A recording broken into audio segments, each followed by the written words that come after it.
Hello friends, good morning to all of you. कैसे हैं आप सब लोग और कैसी चल रही है आप लोगों की जीत की तैयारी।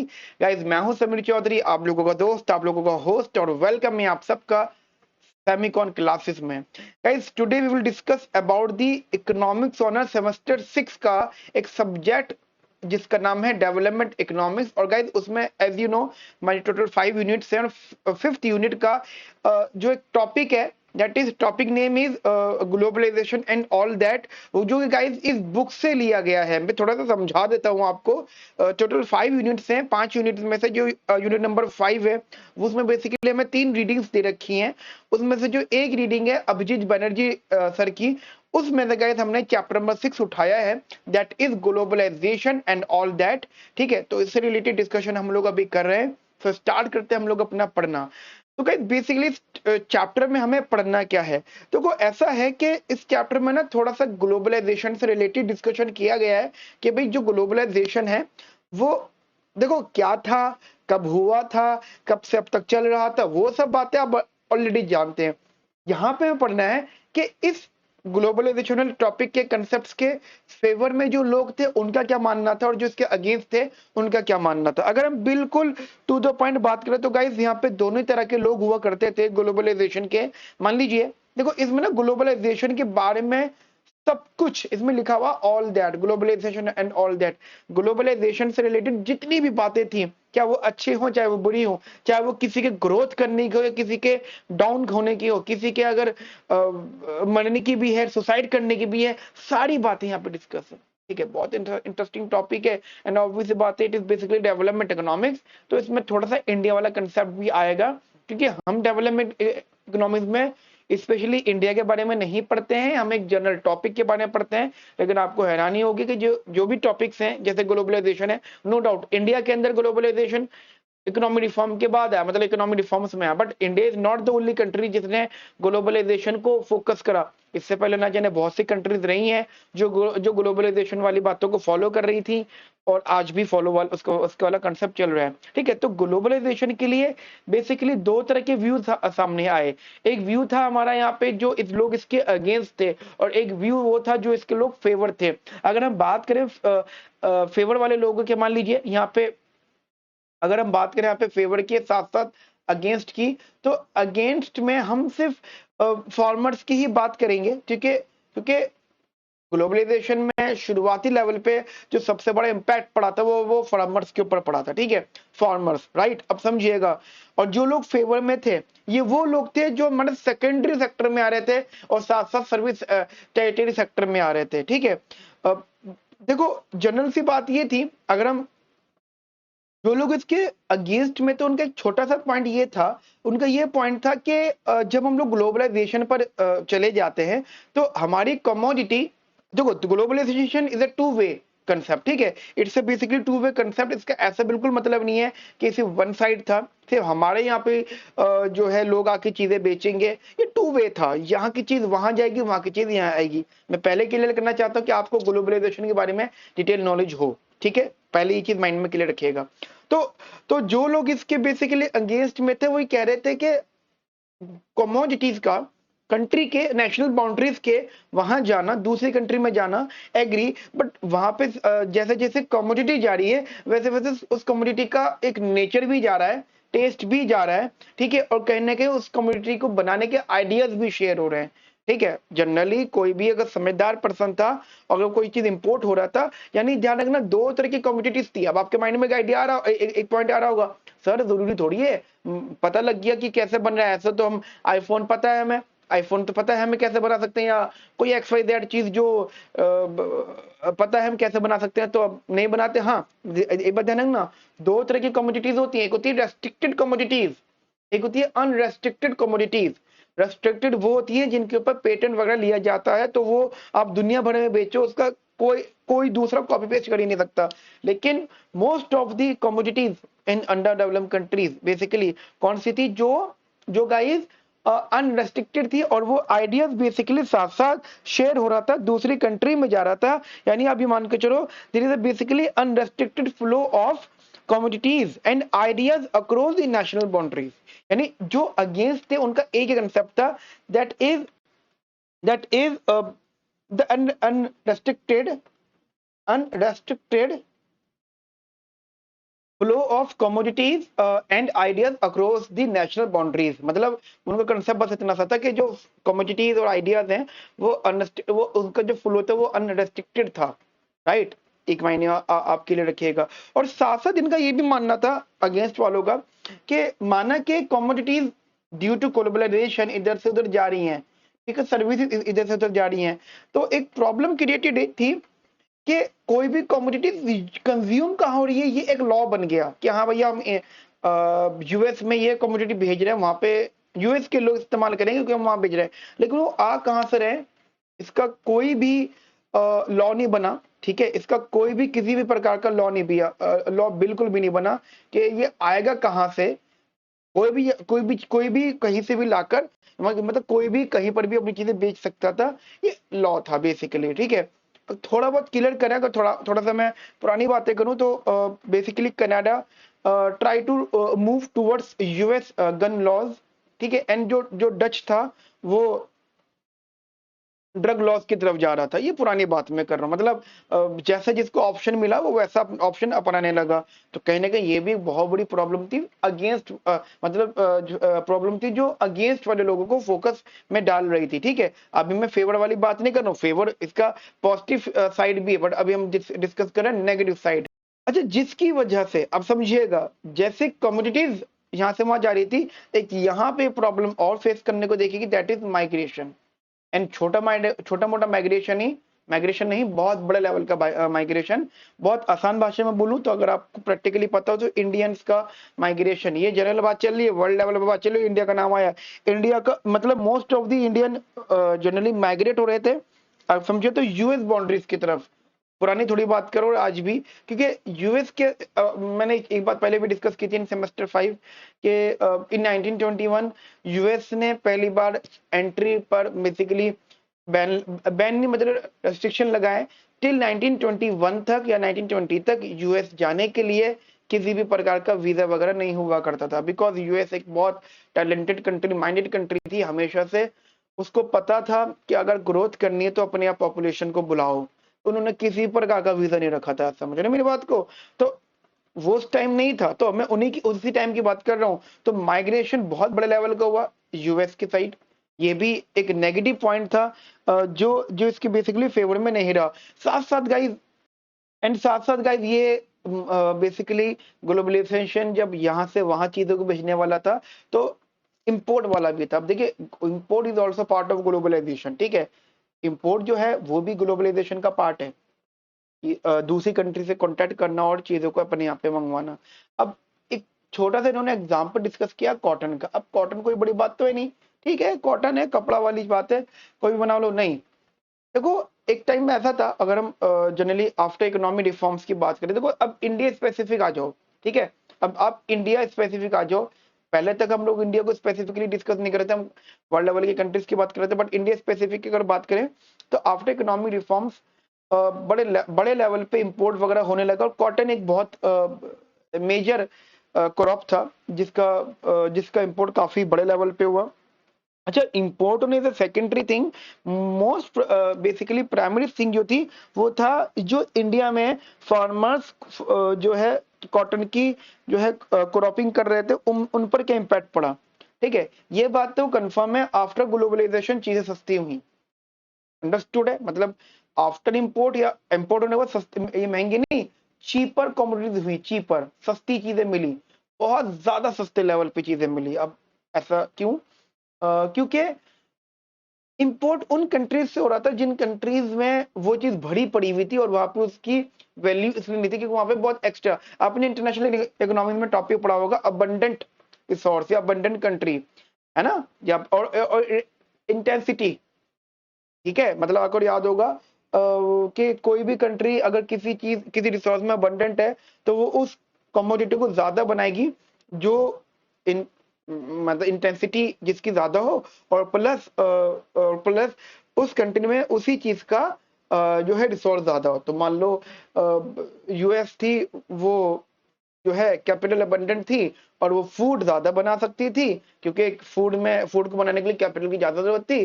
फूड में कोई भी चीज मान लो, ठीक है, और फूड की ज्यादा वहां पे प्रोडक्शन हो रही थी, तो इट्स बेटर कि वो फूड यूएस से इंडिया में इंपोर्ट हो जाए। ये हमने इंटरनेशनल इकोनॉमिक्स में डिस्कस किया था, ठीक है, इंपोर्ट हो जाए तो वहां पे वो चीज फ्री की पड़ रही है एक्स्ट्रा, यहाँ पे आके थोड़ा सा उसका प्राइस हो गया। वही सेम चीज यहाँ पर भी है, लेकिन यहाँ पे उसका प्राइस थोड़ा ज्यादा है।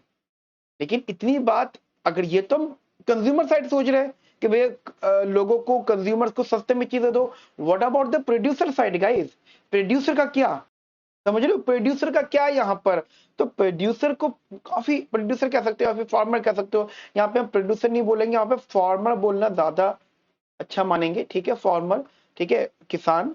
तो किसानों का आलम ये था कि अराउंड इन्होंने एक डेटा दिया, छोटा सा डेटा, कि 2004, हाफ ऑफ 2004, 2004 के जून जुलाई तक, ठीक है, जून जुलाई तक 300 से ज्यादा फार्मर ने सुसाइड किया था। More than 300 plus farmers attempt to suicide, not attempt, it's basically suicide, ठीक है,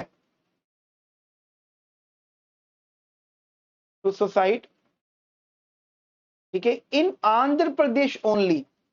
और स्टेट का डेटा नहीं ले रहा हूं मैं, सिर्फ आंध्र प्रदेश का डेटा ले रहा हूं। जनरली वहां पे यही पॉइंट हुआ, अब कुछ ने सुसाइड किया, ठीक है, कुछ भी करा, परेशान हुआ फॉर्मर, तो ये इसका नेगेटिव फेस है, काफी बड़ा नेगेटिव फेस है, जिसकी वजह से ग्लोबलाइजेशन ने जहां कंट्री को ग्रोथ की तरफ लेकर गई, वही साथ साथ कंट्री को एक तरीके से हैंडीकैप भी बनाया। कंज्यूमर साइड सोचा, बट प्रोडक्शन साइड हमने सोचा ही नहीं इसके बारे में। लेकिन ये इसका नेगेटिव फेस था। अगर मैं इसका पॉजिटिव फेस की बात करूं जो इसके फेवर में थे, बेसिकली इंडिया में बैंगलोर बीज, ठीक है, बैंगलोर, ठीक है, अभी फिलहाल हम इंडिया की बात करते हैं।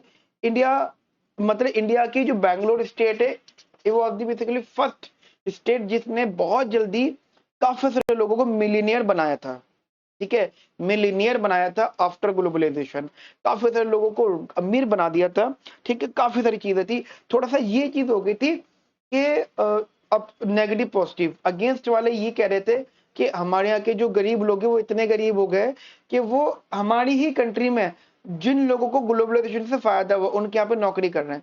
आपने देखा होगा कि कुछ लोग पहले नॉर्मल थे और अब आफ्टर 10 ईयर वो अमीर हो गए, तो उनके यहाँ पे एम्प्लॉइज काम या सर्वेंट, सॉरी सर्वेंट काम करने लगे। तो वो सर्वेंट जनरली उनके गांव के हो गए।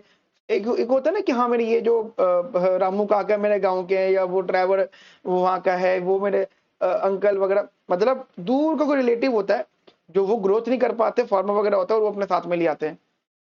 कहाँ तो वो सब बराबर हुआ करते थे 20 25 30 साल पहले, और कुछ सालों बाद वो जो है एक आदमी अमीर हो गया, जो उसने सर्वेंट रखे उन्होंने अपने लोगों को यहाँ पे सर्वेंट रख लिया, तो लगा के ग्रोथ हो गई। तो ये पॉजिटिव फेज था, जिसका मैंने एक छोटा सा आपको नेगेटिव फेज भी दिखाया कि यहाँ पे जो फार्मर्स वाले पार्टी जो अगेंस्ट थे, उनका मानना ये था कि हमारे ग्लोबलाइजेशन से जो लोग गरीब हुए हैं वो लोग अमीरों के यहाँ पे नौकरी करने लगे, जबकि कुछ साल पहले जब ऐसा कुछ नहीं था, सब लोग नॉर्मल हुआ करते थे, एक ही बराबर हुआ करते थे, ठीक है।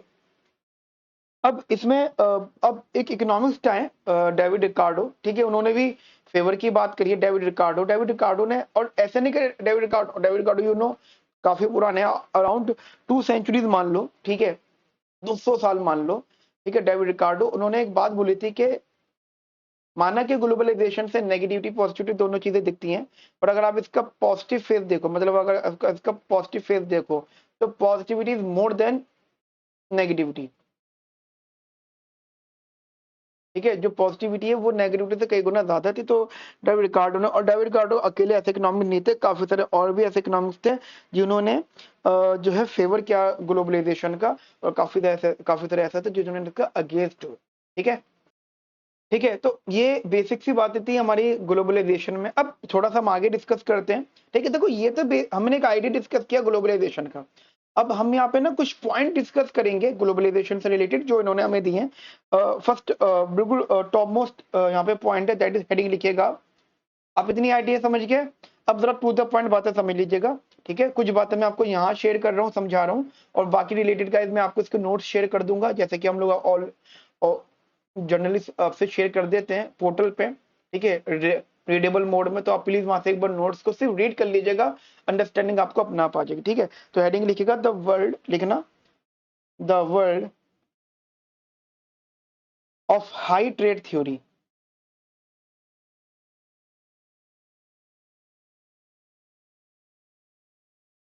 ठीक है, ठीक है, the world of high trade theory. ठीक है, एंड गाइस बेसिकली इसके बाद में एक तो हमें ये टॉपिक पढ़ना, the world of high trade theory, and after that ये जो आपकी रीडिंग है काफी प्रॉब्लमेटिक है। ठीक है, एंड एक टॉपिक और पढ़ना है, मैं आपको वो बता देता हूँ, द प्रॉब्लम ईयर। ठीक है, and after that rethinking trade theory, rethinking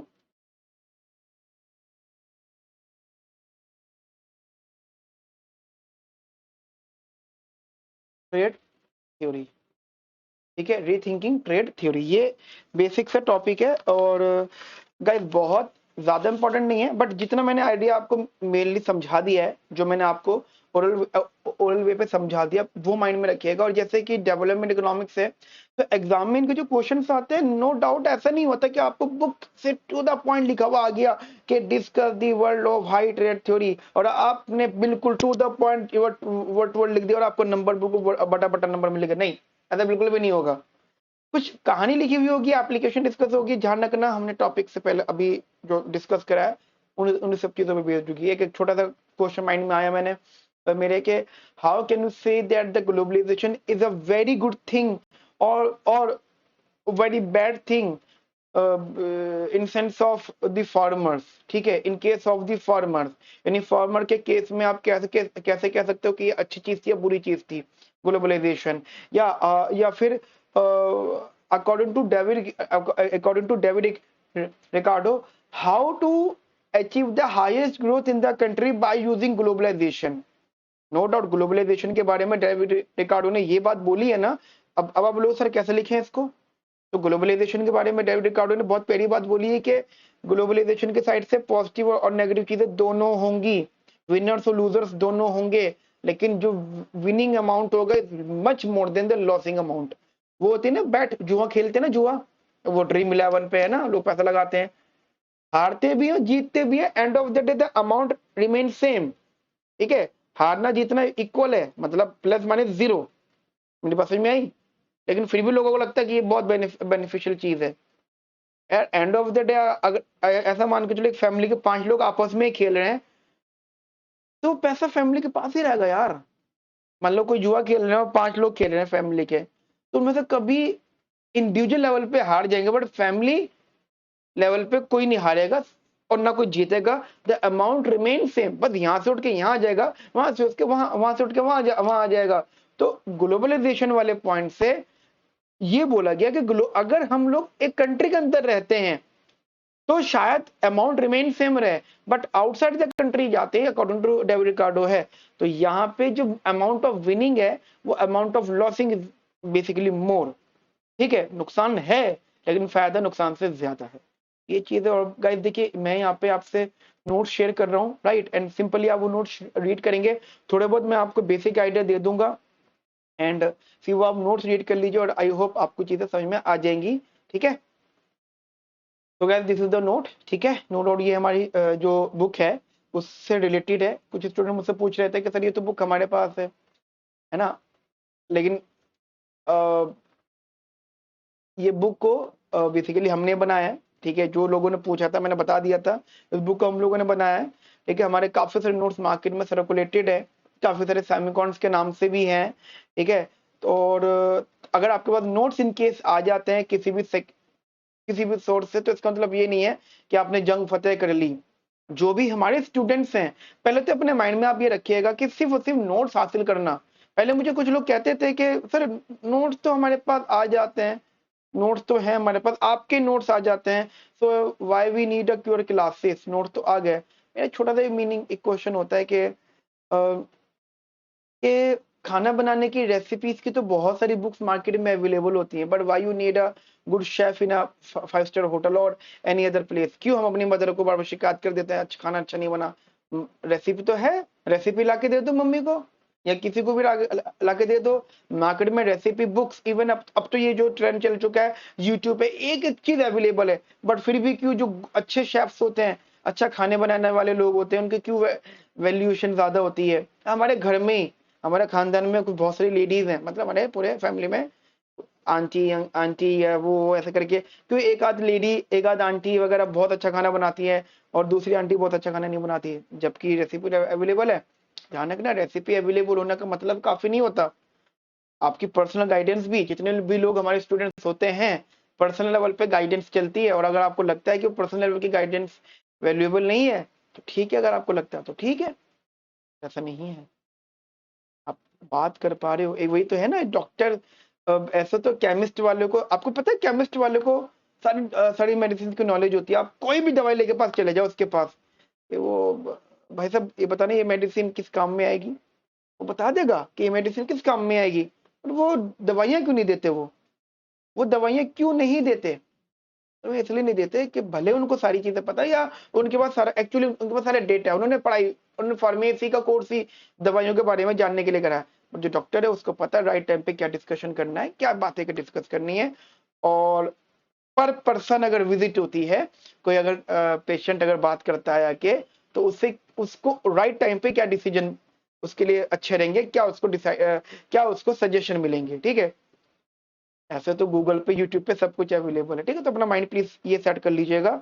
and basically हमारे नोट्स हैं, मैंने बता दिया था इसके बारे में। तो दिस इज द टॉपिक। और उस आफ्टर ऑल ये बुक के नोट्स हैं, it is basically notes of books. जो बुक है वहीं से कॉपी पेस्ट ऑब्वियस सी बात है, बट ये कि शॉर्ट में लिखवाया गया है। देखो इसके बारे में अगर मैं आपसे जनरल बात करूं, ये इसका एक इंसाइटफुल रिजल्ट है मॉडर्न इकोनॉमिक्स के अंदर। It is basically a insightful result.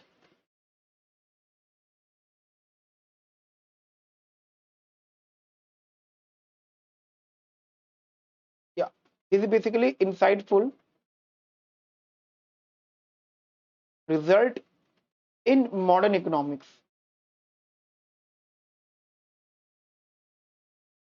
That is what, देखिए फेमिनिसन और स्टॉपलर थ्योरम क्या थी।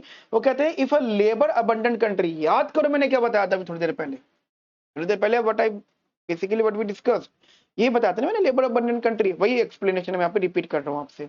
If a labour abundant country is open to trade with a labour scarce country, मान लो इंडिया है लेबर अबंडेंट कंट्री है, यूएसए लेबर स्केर्स कंट्री है, labour scarce resource country है, समझना। तो labourers in the first country and the employee in the second will profit at the expense of the workers in the second country and the employees in the first country. आप समझो इस बात को, बहुत ध्यान से समझिएगा। दो कंट्रीज है इंडिया एंड यूएस। इंडिया के अंदर, इंडिया में मान लो लेबर लेबर जो है ज्यादा है, लेबर अबंडेंट कंट्री है, और यूएस लेबर स्केर्स कंट्री है। तो समझिएगा लेबर इन इंडिया, जहां पे लेबर ज्यादा है, लेबर इंडिया, और एम्प्लॉइज। अब एम्प्लॉय वर्ड क्यों यूज हुआ? एम्प्लॉय वर्ड यूज इसलिए हुआ क्योंकि काम करने वाले लोग और लेबर, ठीक है, काम करने वाले लोग। तो एम्प्लॉयज इन द सेकंड, ध्यान रखना, वो बेसिकली प्रॉफिटेबल पर होंगे किसके बेसिस पर, उस पर सेकंड कंट्री के वर्कर्स के या लेबर के बेसिस पर, एक्सपेंस पर, और फर्स्ट कंट्री के एम्प्लॉयर्स के सेंस पर, ठीक है। ये एक बेसिक सी बात है, आप अपने माइंड में इन सब चीजों को रखिएगा। तो ये है गाइस, आप इसको रीड करिएंगे आप एक बार, कुछ नहीं है, अंडरलाइंड है, एक एक चीज टू द पॉइंट है। जितनी बातें हो सकती थी काम की वो हमने डिस्कस करी हैं। आप एक बार प्लीज नोट्स को डिस्कस कर लीजिएगा, ठीक है। मैं बस इसमें, मैंने ये सेकंड पॉइंट है जो, ये हमारा सेकंड पॉइंट है। फर्स्ट पॉइंट था basically the world of high trade theory, and the second point is the after world war second trade is resumed under supervision of IMF, world bank and GATT, ठीक है। GATT के बारे में आपको पता होगा, general agreement of trade basically, ठीक है। Decolonization followed, suddenly poor countries would make their own trade policies. ये उस टाइम की सारी बातें, it's basically one time reading concept जो उन्होंने वर्ल्ड वॉर सेकंड के बाद में समझाया कि ट्रेड किस तरीके से होगा। तो कुछ ने अपनी बातें मानी, कुछ ने देखो जो कॉलोनाइज जो कुछ कंट्रीज जी, जो ठीक ठाक कंट्रीज थी, उन्होंने इन चीजों को फॉलो किया, trade resume under this supervision. And जो एकदम से पूरा कंट्रीज हुई थी, गरीब कंट्री हुई थी, जो इन पॉलिसीज के अंडर में नहीं काम कर पा रही थी, उन्होंने फिर अपनी पॉलिसी बनाई, ठीक है। अगर आप ईस्ट एशियन ट्रिगर्स की बात करो, ये कोरिया हो गया, सिंगापुर हो गया, ताइवान हो गया, rich by exporting labour intensive goods. ये मैटर करता है कि वो किस चीज में ज्यादा इफेक्टिव थे। ठीक है गाइस, यहाँ पे उन्होंने एग्जांपल्स नहीं, प्लीज इनको एक बार रीड करिएगा। ठीक है, आसान है, one time reading is more than enough. ठीक है, and after that rethinking trade theory, quality brand name and, देखो समझिएगा, after world war second point ये था कि भाई स्टेबलाइजेशन चाहिए, रुकना है। ठीक है, बट आफ्टर सम टाइम यहाँ पे ब्रांड वाली बात आने लगी। जब अब ये बताओ, पहले पॉइंट ये चीज है ना, आपने शार्क टैंक इंडिया देखा होगा, सुना होगा, तो वहां पे बहुत अच्छी बात कहते हैं कि पहले अब ये देखो मार्केट में क्या चीज प्रोवाइड करानी है, किसी अगर किसी बिजनेस को करना, मान लीजिए आफ्टर वर्ल्ड वॉर सेकेंड उनको कुछ भी करना था, तो पहले उन्होंने ये फोकस करा होगा कि क्या चीज मार्केट में अवेलेबल करानी है, एंड आफ्टर दैट उसका क्वालिटी और ब्रांडिंग बिल्डअप हो जाए। अब ठीक है, जो चीज लोगों कंज्यूमर्स की प्रॉब्लम को सॉल्व कर रहा है, वो उसका क्वालिटी ऑब्वियसली बात है अच्छा होगा, तो ब्रांडिंग अगर हो जाती है, ठीक है, ट्रस्ट फॉर्म हो जाता है रेपुटेशन के लिए, तो शायद जो है ग्रोथ हो सकती थी। लेकिन ये देखा गया कि ये चीज क्या थी missing, quality, brand name, trust formed,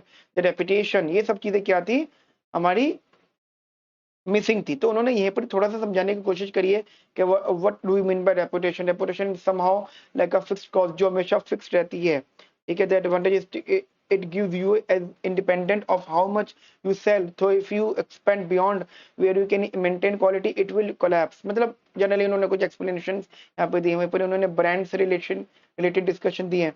right, लिखेंगे आप अपने पॉइंट्स में। ठीक है, अगर आप अपने पॉइंट में लिखेंगे तो ज्यादा बेटर है। Right, it's basically reading concept of each and every concept is a reading concept। अच्छा, आफ्टर दैट आपको ये क्वेश्चन फ्रेम्ड हो सकता है, आप देखिएगा इंपॉर्टेंट क्वेश्चन जो पेपर में आने के चांसेस हैं। ध्यान रखिएगा, क्वेश्चन किसी भी नेचर का हो सकता है, बट जो सबसे इंपॉर्टेंट है वो है रीथिंकिंग वाला।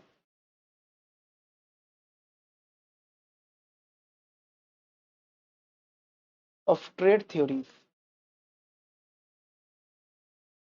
ये बहुत इंपॉर्टेंट है, आप इसको पढ़ेंगे और ध्यान रखिएगा एग्जाम में 100%, एग्जाम में 110% रीथिंकिंग ऑफ ट्रेड थ्योरी वाला टॉपिक है। Please read the this topic very carefully, ये आप 100% इसको अच्छे से पढ़ लीजिएगा।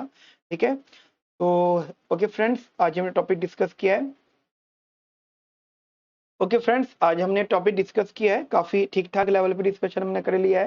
वैसे मैंने आपसे नोट्स इसलिए शेयर करें कि इसमें कुछ भी खास ऐसे डिस्कशन का नहीं है जो समझाने वाली बात है, सिर्फ आप इसको रीड भी करोगे, one time reading is more than enough, and try कि आप पॉइंटर्स में चीजों को लिख लो। वैसे तो ये ऑलरेडी काफी पॉइंटर्स में है, बट आप और पॉइंटर्स में चीजों को लिख लो तो काफी आपको यहाँ पे ये सपोर्ट मिलेगा। ठीक है, ओके फ्रेंड्स, मिलते हैं नेक्स्ट सेशन में। Have nice day, thank you, bye bye, take care.